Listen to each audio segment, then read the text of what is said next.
بسم الله الرحمن الرحيم.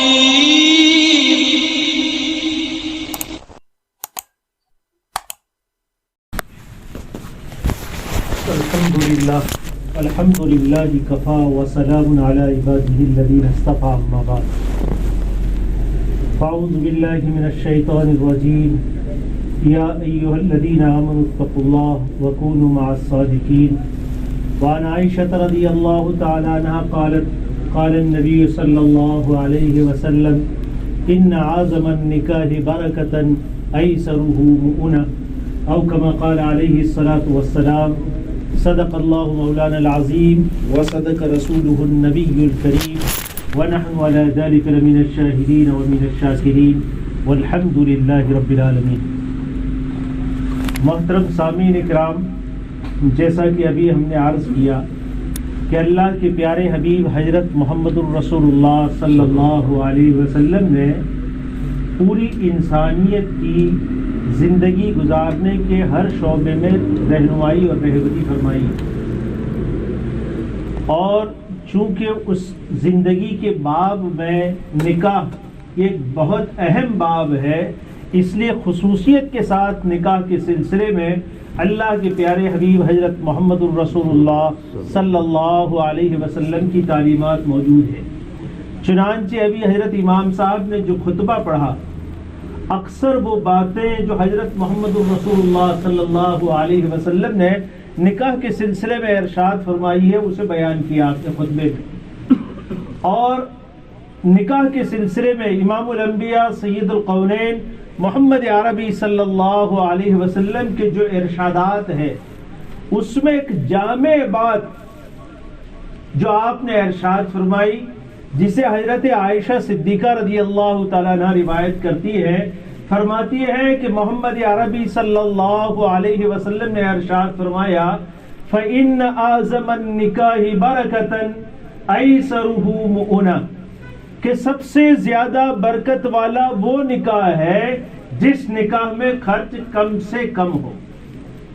اور آج ہمارا ایک معاشرہ اور مزاج اور ایک سٹینڈرڈ یہ بنا ہوا ہے کہ بھئی سب سے اچھا نکاح اس کا ہوگا جو زیادہ سے زیادہ مال خرچ کرے گا۔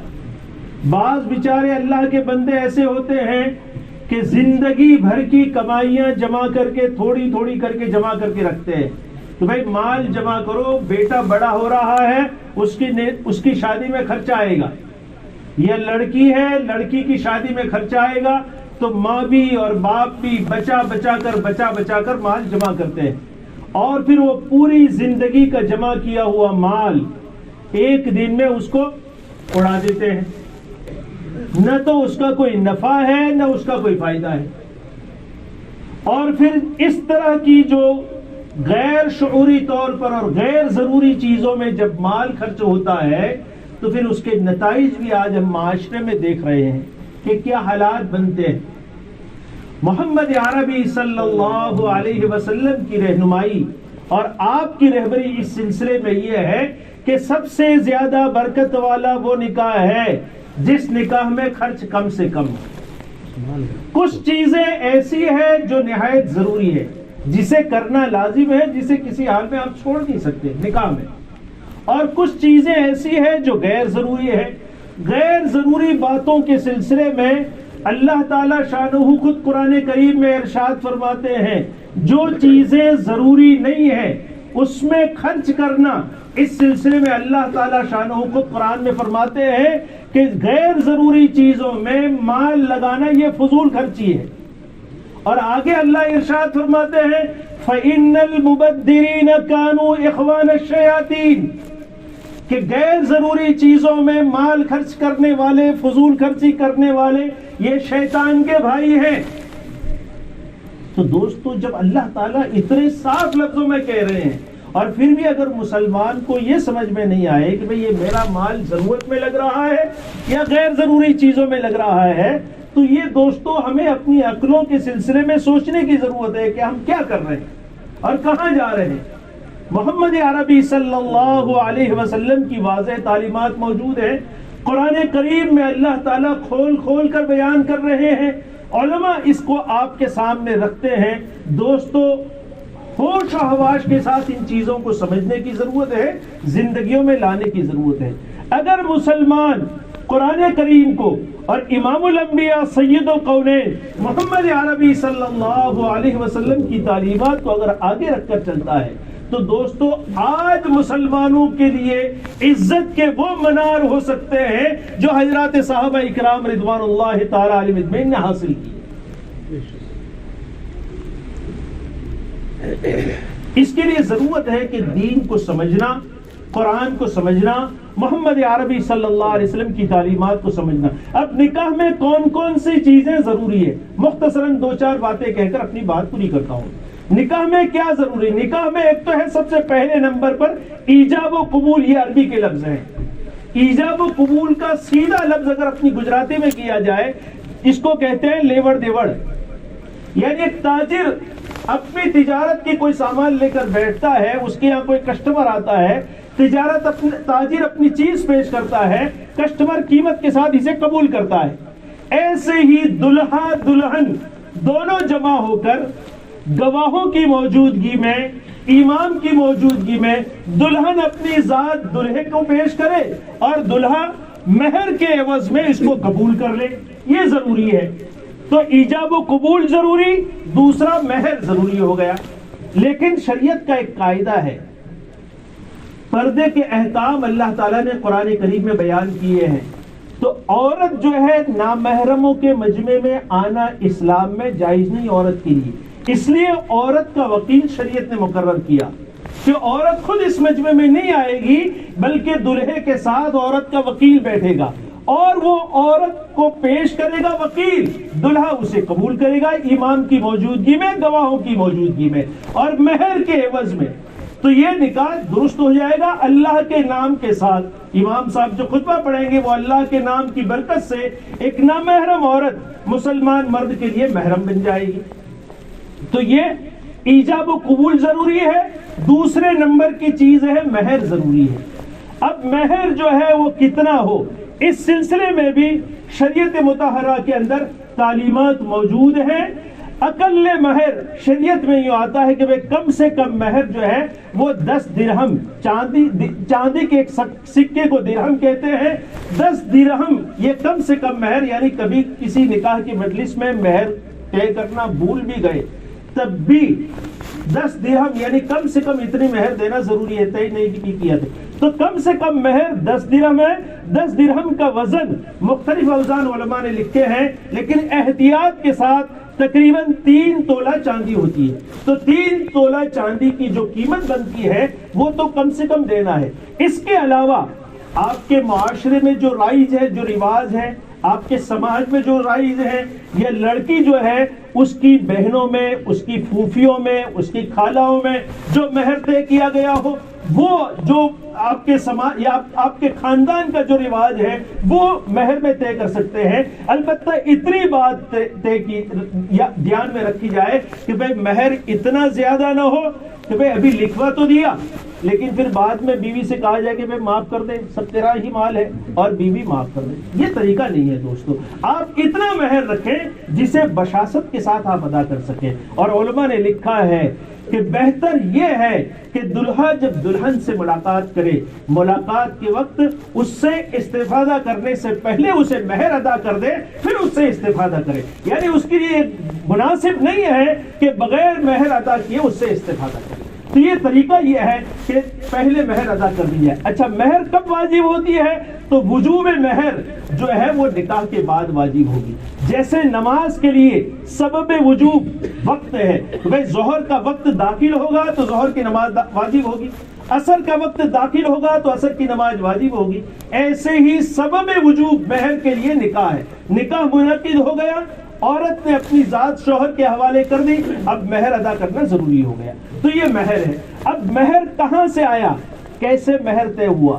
تو یوں علماء نے لکھا ہے اور روایات میں یہ بات ملتی ہے, جب اللہ جل جلالہ و عمن والہ نے زمین و آسمان کو بنایا, مخلوقات کو بنایا اور سیدنا آدم علیہ نبینا علیہ الصلوۃ والسلام کو پیدا کرنے کا اللہ نے ارادہ کیا, اللہ نے حضرت آدم علیہ نبی علیہ السلام کو پیدا کیا، اور یہ بات بھی قرآن میں ہے، روایات میں ملتی ہے کہ حضرت آدم علیہ نبی علیہ السلام جنت میں تنے تنہا تھے، تو آپ کی تسکین کے لیے اللہ نے ماں حوا کو پیدا کیا آپ کی بائیں پسلی سے، اور ماں حوا کو پیدا کرنے کے بعد ابھی تک تو دونوں اجنبی ہیں، تو جیسے نکاح کے ذریعے سے ایک نامحرم عورت ایک مرد کے لیے حلال ہو جاتی ہے، اللہ تعالیٰ نے حضرت آدم علیہ نبی علیہ السلام کا نکاح ماں حوا سے کرایا۔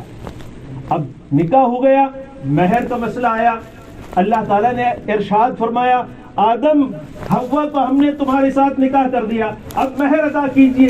سیدنا آدم علیہ نبی علیہ السلام نے عرض کیا باری تعالیٰ میرے پاس تو ایسی کوئی چیز نہیں ہے جو مہر میں ادا کر سکوں۔ اللہ تعالیٰ نے ارشاد فرمایا ہم آپ کا مہر ایک ایسی چیز طے کرتے ہیں جس کا ادا کرنا آپ کے لیے مشکل نہیں ہوگا۔ چنانچہ اللہ تعالیٰ شانہ نے ارشاد فرمایا سیدنا آدم علیہ نبی علیہ السلام سے کہ اے آدم تیری اولاد میں ایک نبی آنے والے ہیں جسے ہم امام الانبیاء بنائیں گے، سید القونین بنائیں گے، خاتم النبیین بنائیں گے، یہ آپ کی اولاد میں ہے لیکن امام الانبیاء ہے، سید القونین ہے، خاتم النبیین ہے۔ اے آدم ایک مرتبہ آپ میرے اس محبوب پر درود پاک کا تحفہ پیش کریں، یہ آپ کی بیوی کے لیے آپ کا مہر ہے۔ چنانچہ سیدنا آدم علیہ نبی علیہ السلام نے امام الانبیاء سید القونین محمد عربی صلی اللہ علیہ وسلم کی بارگاہ رسالت میں نذرانہ عقیدت تحفہ درود پیش کیا، اور اس طرح سے ماں حوا آپ کے لیے حلال ہو گئی۔ تو اسی سے سلسلے میں ہر نکاح میں مہر، تو جیسے عرض کیا میں نے کم سے کم مہر 10 درہم ہے، اور زیادہ سے زیادہ اتنی رکھیں جس مہر کو آدمی سہولت کے ساتھ عورت سے استفادہ کرنے سے پہلے ادا کر دے۔ تو یہ ہے مہر۔ دوسری چیز ہے یہ نکاح ایجاب و قبول ہو گیا، مہر ہو گئی، اور اس کے بعد ایک سنت ہے اللہ کے پیارے حبیب حضرت محمد الرسول اللہ صلی اللہ علیہ وسلم کی جو ولیمہ ہے۔ امام الانبیاء سید القونین محمد عربی صلی اللہ علیہ وسلم نے تقریباً 11 نکاح کیے، اور 11 نکاح میں ہر نکاح کے بعد جب بیوی سے ملاقات ہو گئی، بیوی سے ملاقات سے دوسرے دن آپ نے ولیمہ ادا کیا۔ اب ولیمہ کی شکلیں مختلف ہوتی تھی، اور یوں آتا ہے روایات میں کہ امام الانبیاء سید القونین محمد عربی صلی اللہ علیہ وسلم کے ولیموں میں صرف ایک ولیمہ ایسا ہے جس میں آپ نے گوشت روٹی پکائی ہے، باقی 10 ولیمے ایسے ہیں جس میں گوشت کا یا روٹی کا کوئی تذکرہ نہیں تھا۔ جو چیزیں میسر ہو گئی، ایک مرتبہ ایک نکاح کے موقع پر اللہ کے رسول صلی اللہ علیہ وسلم سفر میں ہیں، آپ نے سفر میں نکاح فرمایا، عمرے کے لیے جا رہے ہیں، مقام شریف پر آپ نے قیام کیا، وہیں آپ کا نکاح ہوا۔ عمرہ کر کے جب آپ واپس ہو رہے تھے دوبارہ مقام شریف پر آپ نے قیام کیا، وہاں رخصتی ہوئی، اور رات گزارنے کے بعد دوسرے دن صبح میں اللہ کے پیارے حبیب حضرت محمد الرسول اللہ صلی اللہ علیہ وسلم نے اعلان فرمایا کہ بھئی جس کے پاس جو ہے دسترخوان پر لے کر آ جاؤ، ولیمے کی نیت سے کھا لو۔ اس طرح سے اللہ کے رسول صلی اللہ علیہ وسلم کے ولیمے ہوئے۔ اور سیدنا عبد الرحمن ابن عوف رضی اللہ تعالیٰ عنہ نے ایک مرتبہ نکاح کیا، نکاح کے بعد امام الانبیاء سید القونین محمد عربی صلی اللہ علیہ وسلم کی بارگاہ میں حاضر ہوئے۔ امام الانبیاء سید القونین محمد عربی صلی اللہ علیہ وسلم نے آپ کے کپڑوں پر رنگ کا نشان دیکھا۔ عبد الرحمن سے دریافت کیا کہ عبد الرحمن یہ کیا بات ہے، میں تمہارے کپڑوں پر رنگ کا نشان دیکھ رہا ہوں۔ عبد الرحمن نے عرض کیا یا رسول اللہ صلی اللہ علیہ وسلم، اللہ نے مجھے وسعت دی، میں نے نکاح کر لیا۔ اللہ کے پیارے حبیب حضرت محمد الرسول اللہ صلی اللہ علیہ وسلم نے برکت کی دعا فرمائی، اور یوں ارشاد فرمایا اولم ولو بشاتی، عبد الرحمن ولیمہ کر لو، چاہے ایک بکری کا بچہ ہی ذبح کر لو۔ تو اس سے ثابت ہوتا ہے کہ بھئی بکرا یا بکری یا گوشت اور اس طریقے سے گوشت کی مختلف آئٹمیں بنا کر ولیمہ کرنا یہ درست ہے، لیکن ولیمہ کی جو سنت ہے علماء نے لکھا ہے میاں بیوی کی ملاقات کے بعد ولیمہ ہوتا ہے، اس سے پہلے ولیمے کی سنت ادا نہیں ہوتی۔ اس سے پہلے آپ جو کھانا کھلائیں گے، ہاں اگر مہمان کچھ باہر سے آ گئے ہیں ٹھیک ہے، ان لوگوں کو کھلانا ضروری ہے، لیکن مقامی لوگوں کو یعنی اس سے رخصتی سے پہلے جمع کر کے کھلانا اس کی شریعت میں کوئی یہ چیز نہیں ملتی، یہ فضول خرچی میں آئے گا. اس لیے ولیمہ میاں بیوی کی ملاقات کے بعد ہوگا تو سنت ادا ہوگی محمد الرسول اللہ صلی اللہ علیہ وسلم کی. اور دوستو ہر عمل میں جیسے ہم نے ابھی عرض کیا، چاہے چھوٹا عمل ہو بڑا عمل ہو، اس عمل کو آپ امام الانبیاء سید القونین محمد عربی صلی اللہ علیہ وسلم کے نورانی طریقوں کے مطابق کریں گے تو وہ عمل دین بنے گا. کل قیامت کے میدان میں نیکیوں کے پلڑے کا وزن بڑھائے گا آپ کا. اور اگر آپ نے اپنی مرضی سے جو چاہا کر لیا کہ بھئی لوگوں کو خوش کرنا پڑے گا، ہم نے دوسروں کے گھر کھایا ہے تو ہم کو بھی کھلانا پڑے گا، اس طرح سے لوگوں دنیا کے رسم و رواج اگر پورا کرنے کے لیے کرتے ہیں تو چاہے آپ بظاہر کتنا اچھا کام کر رہے ہیں، لیکن یہ کیا ہوگا کل قیامت کے میدان میں آپ کے برائیوں کے پلڑے کو وزنی کرے گا. اللہ تعالی ہم سب کو اچھی سمجھ عطا فرماوے، ہر عمل میں ہر کام میں امام الانبیاء سید القونین محمد عربی صلی اللہ علیہ وسلم کی اتباع کا جذبہ اور شوق نصیب فرماوے. وآخر دعوانا الحمد للہ رب العالمین.